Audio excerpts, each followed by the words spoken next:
Hello बच्चों, आज की वीडियो का हमारा नया टॉपिक है internal resistance and terminal potential difference of a cell. तो आज हम बेसिकली सेल के कॉन्सेप्ट को पढ़ेंगे और किस तरीके से सेल करंट ड्रॉ करता है सर्किट में, उसका इंटरनल रेजिस्टेंस क्या होता है, ये सब हम आज बेसिक इस वीडियो में पढ़ेंगे।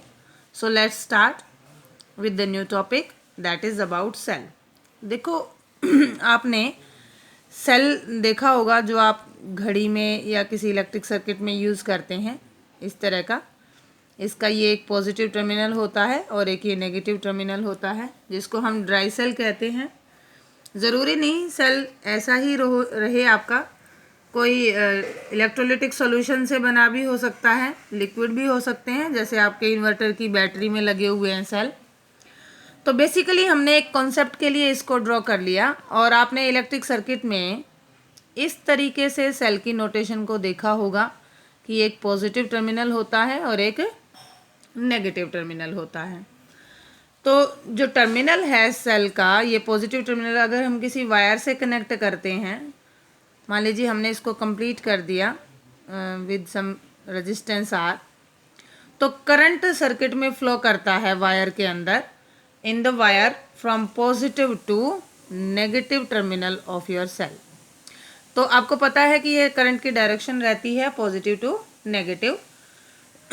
बट जिस मटेरियल का ये सेल बना हुआ है, यानी कि यहाँ पे जैसे आपने देखा होगा कभी इस ड्राई सेल को तोड़ के इसके अंदर चारकोल टाइप लगा होता है, एक रोड लगी होती है ग्रेफाइट की, इस तरीके से किसी न किसी मटेरियल का तो बना होगा। और सपोज अगर मान लीजिए आपका कोई सेल लिक्विड है, इलेक्ट्रोलिटिक सॉल्यूशन से बना हुआ है, जैसे आपने केमिस्ट्री वगैरह में पढ़ा होगा, एक रॉड पॉजिटिव और एक नेगेटिव होती है, इनको हम इलेक्ट्रोड्स कहते हैं, और ये जो सॉल्यूशन होता है ये इलेक्ट्रोलिटिक सॉल्यूशन होता है।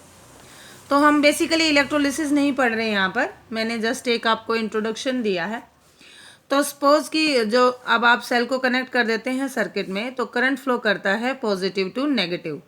लेकिन विद इन सेल क्या होता है, इनसाइड द इलेक्ट्रोलिटिक सॉल्यूशन और electrolyte of the cell, the current flows from negative to positive. यानी कि विद इन जो सेल होती है करंट की फ्लो की डायरेक्शन वो अपोजिट होती है, नेगेटिव टू पॉजिटिव टर्मिनल होती है।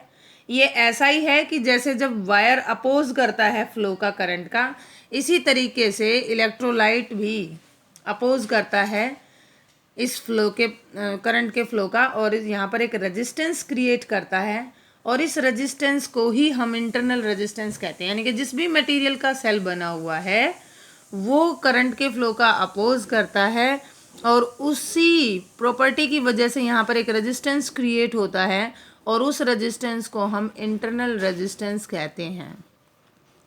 उसको हम स्मॉल आर से रिप्रेजेंट करेंगे, और इस तरीके से हम किसी सेल के इंटरनल रेजिस्टेंस को सर्किट में दिखाएंगे। ये पॉजिटिव टर्मिनल, ये नेगेटिव टर्मिनल। तो यहाँ बिल्कुल सेल के साथ जो सीरीज में लगा हुआ है स्मॉल आर है, तो ये पूरी आपकी एक सेल बन जाती है जिसका इंटरनल रेजिस्टेंस कितना होता है, स्मॉल आर। और इस रेजिस्टेंस की वजह से, इस रेजिस्टेंस के क्रिएट होने की वजह से कुछ जो सेल की एनर्जी है वो यहाँ पर डेसिपेट हो जाती है, ख़त्म हो जाती है in the cell itself in the form of heat energy, और आपका सेल जो है गर्म हो जाता है। तो इंटरनल सबसे पहले तो आज हम बात करेंगे कि जो इंटरनल रेजिस्टेंस है आर, ये किन किन चीज़ों पर डिपेंड करता है। देखिए मैं एक रफ सा डायग्राम ड्रॉ कर देती हूँ। ये इलेक्ट्रोलाइट है, पॉजिटिव टर्मिनल नेगेटिव टर्मिनल, इस तरीके से, और ये आपका इलेक्ट्रोलिटिक सॉल्यूशन है। तो हम यहाँ से देखेंगे कि किन किन चीज़ों पर डिपेंड करता है। सबसे पहली बात तो ये कि जो इंटरनल रेजिस्टेंस है सेल का वो इन्वर्सली प्रोपोर्शनल होता है ये जो कॉमन एरिया मर्ज्ड है इलेक्ट्रोलाइट का, इसके, यानी कि जितना ज़्यादा कॉमन एरिया मर्ज्ड होगा इंटरनल रेजिस्टेंस उतना ही कम होगा। इसका मतलब इनकी मर्जिंग अच्छे से होनी चाहिए, इसको अच्छे से मर्ज करना है, हमें इसके अंदर डुबोना है, पहली बात। दूसरी बात कि जो इंटरनल रेजिस्टेंस है इलेक्ट्रोड का वो डिपेंड करता है इस लेंथ के ऊपर भी। जितनी ज़्यादा इलेक्ट्रोड की लेंथ आपने इसमें larger is the separation between the electrodes of the cell. देखो इस लेंथ पे डिपेंड करता है एक तो, क्योंकि एरिया ज़्यादा हो जाएगा तो तो इंटरनल रेजिस्टेंस कम हो जाएगा। दूसरा डिपेंड करता है इस सेपरेशन पे, ये जितनी ज़्यादा हम दूर दूर रखेंगे चार्ज को फ्लो करने के लिए ही उतनी ही ज़्यादा लार्ज डिस्टेंस कवर करनी पड़ेगी और उतना ही ज़्यादा रेजिस्टेंस यहाँ पर क्रिएट होगा। सो जितनी ज़्यादा सेपरेशन रहेगी उतना ही इंटरनल रेजिस्टेंस ज़्यादा रहेगा। तो सेपरेशन ऑफ इलेक्ट्रोड्स पे भी डिपेंड करता है। दूसरा डिपेंड करता है इस इलेक्ट्रोलाइट की कंसंट्रेशन पे, जितनी ज़्यादा कंसंट्रेटेड आपका इलेक्ट्रोलाइटिक सॉल्यूशन होगा उतना ही ज़्यादा रेजिस्टेंस क्रिएट होगा। तीसरा डिपेंड करता है टेम्परेचर पे, आप टेम्परेचर बढ़ा दीजिए, ऑब्वियसली आपको पता है टेम्परेचर बढ़ाने से कंसंट्रेशन पे इफेक्ट डलता है, तो इंटरनल रेजिस्टेंस कम हो जाएगा, यहाँ पे कम हो जाएगा, इन्वर्सली प्रोपोर्शनल हो जाएगा। फिर डिपेंड करता है इलेक्ट्रोलाइटिक की कंडक्टिविटी पे, जितना ज़्यादा इलेक्ट्रोलाइट आपका कंडक्टिव होगा उतना ही रेजिस्टेंस कम होगा। एक और ख़ास बात कि जो इंटरनल रेजिस्टेंस है किसी भी सेल का वो कांस्टेंट नहीं है, वो हमेशा स्लोवली वेरी करता है। जैसे जैसे आप सेल को यूज़ करेंगे इंटरनल रेजिस्टेंस उसी हिसाब से धीरे धीरे बढ़ता रहेगा। अब देखो होगा क्या, मान लीजिए ये कोई सेल है, ये इसका इंटरनल रेजिस्टेंस है स्मॉल आर और इसको हमने किसी सर्किट में कनेक्ट कर दिया। इसकी पहले हम यहाँ पर पोटेंशियल भी मेज़र करेंगे।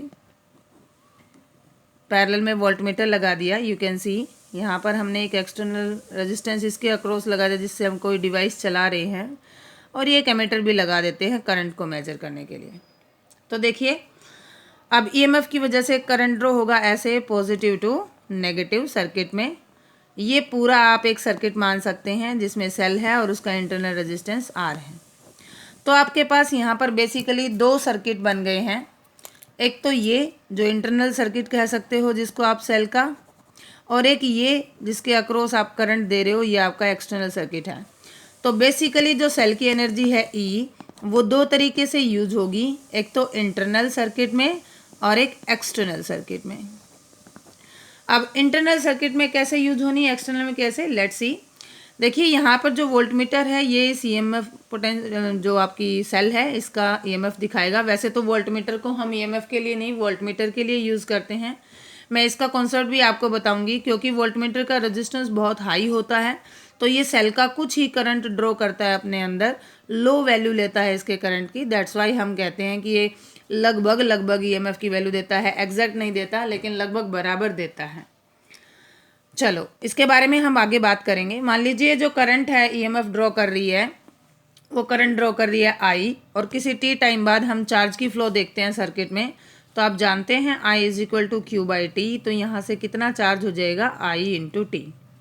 चार्ज की वैल्यू से हम टोटल एनर्जी निकाल लेंगे सेल जो हमें प्रोवाइड कर रहा है। Work done per unit charge is the potential difference that is your EMF of the cell. तो यहाँ से वर्क डन हो जाएगा E इंटू क्यू, और Q की वैल्यू हम यहाँ पर पुट कर देंगे I इंटू टी। ये जो अमाउंट ऑफ एनर्जी है ये दो तरीके से यूज होगी सर्किट में, एक तो इंटरनल सर्किट में, एक एक्सटर्नल सर्किट में। अब इंटरनल सर्किट और एक्सटर्नल सर्किट क्या है, मान लीजिए ये एक्सटर्नल सर्किट है हमारा, कोई बल्ब है या कोई भी ऑब्जेक्ट है या घड़ी है जिसको आप रन कर रहे हैं इसकी मदद से। तो इसका रेजिस्टेंस है कैपिटल R। तो यहाँ पर एक्सटर्नल सर्किट में कितना वर्क डन होगा, यहाँ पोटेंशियल डिफरेंस कितना आ रहा है, capital V into charge that is I into T, first equation. अब इंटरनल सर्किट की बात करते हैं। तो यहाँ पर इंटरनल सर्किट में मान लीजिए जो पोटेंशियल ड्रॉ हो रही है वो है V dash into I into T, क्योंकि कुछ पोटेंशियल जो है यहाँ पे ड्रॉप हो जाएगी, करंट को ये रोक लेगा रेजिस्टेंस, तो कुछ यहाँ पर खर्च हो जाएगी। तो it is V dash into I into T, ठीक है। अब V डैश की वैल्यू किसके बराबर होगी, I R के इक्वल। जो V डैश है इसकी वैल्यू किसके इक्वल होगी, I जो करंट फ्लो कर रहा है वो, और इंटरनल रेजिस्टेंस R। तो आप V डैश की वैल्यू यहाँ पुट कर सकते हैं, तो कुल मिला के आ जाएगा I square R into T. तो ये आ गया आपका इंटरनल सर्किट का energy I square R into T. इन दोनों एनर्जीज को आप ऐड कर दीजिए, you will get this, means EIT। ये आपका EMF है, एनर्जी से कंफ्यूज मत होना, ये हमारा EMF है, VI into T plus I square R into T. तो आप IT IT को कॉमन लेके उड़ा दीजिए, कट कर दीजिए।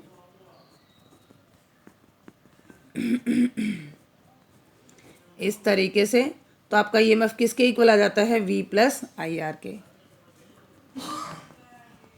आज का हमारा मेन मकसद इस टॉपिक को समझने का यही था कि हम इस रिलेशन को कैसे समझे, कैसे ड्राइव करें, क्योंकि बुक में लगभग डायरेक्ट यही रिलेशन आपको दिया हुआ है। ठीक है, और आप ये भी कह सकते हैं E is equal to V minus IR। अब ये कम क्यों है, ज़्यादा कब होता है, EMF हमेशा ग्रेटर क्यों होता है, वोल्ट पोटेंशियल डिफरेंस कम क्यों आता है, इसके बारे में और किसी सेल का एक न्यूमेरिकल हम नेक्स्ट वीडियो में ट्राई करेंगे। तब तक आप इस टॉपिक को समझें और इसको कवर करें। Thanks for watching and keep watching.